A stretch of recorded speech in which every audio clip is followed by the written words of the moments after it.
The council chamber of the Carthan Reach had been carved from a single slab of violet stone and shaped to intimidate every visitor who entered it. Light bent strangely across the ceiling, and the air carried a faint metallic temps meant to remind guests that the Reach controlled the flow of trade between 100 systems, representatives of dozens of species. Stood in layered tiers while at the center a small delegation from Earth waited in silence. The Carthans believed the moment belonged to them. For 3 cycles, they had tightened tariffs, closed jump corridors, and seized human cargo under the excuse of inspections. Their analysts predicted protests, then negotiation, then concession. Humans were young in the galaxy, they said, inventive. But emotional pressure would break. Milei stood at the front of the human delegation with hands folded behind his back. His face showed no anger, no fear, and no urgency that unsettled the chamber more than shouting ever could behind him. A simple holoscreen waited, dark and inactive. The high speaker of the Reach raised a crest in a gesture of dominance. He announced the final terms. Human shipping would submit to permanent oversight. Human colonies beyond the inner lanes would pay protection. Fees, human fleets would be limited in size and range. The chamber waited for argument. They waited for raised voices and desperate bargaining. They waited for trade offers or threats that could be countered. Deadliest. Without interrupting, when the high speaker finished, he inclined his head politely. He did not step forward. He did not activate the screen. He said only that humanity declined. A ripple of confusion spread through the tiers. The high speaker demanded clarification. Decline was not an option. The Reach controlled the gates. Without them, human worlds would starve. Eli acknowledged the statement. Said the gates were useful, but not irreplaceable. He said humanity had prepared for this outcome. He said the council should look at the screen. The holoscreen awakened. It did not display charts or trade routes. It showed space. Deep black space filled with moving lights. At first, the council assumed it was a simulation. Then they recognized familiar stars.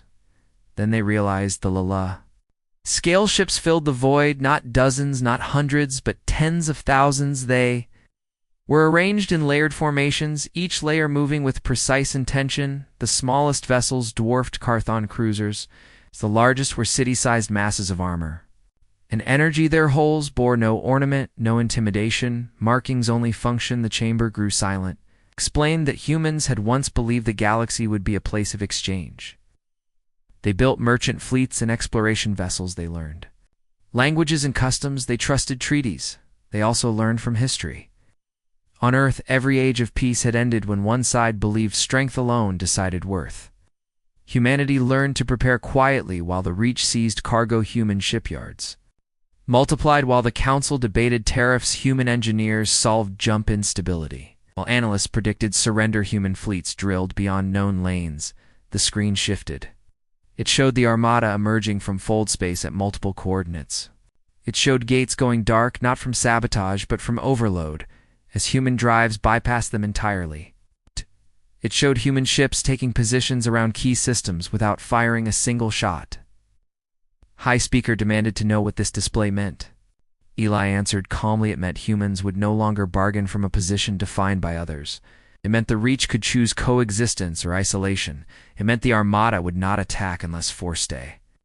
Counselor asked why such overwhelming force was necessary. Eli replied that humans believed peace was only stable when its cost was obvious. The Armada did not broadcast threats. It broadcast navigational warnings.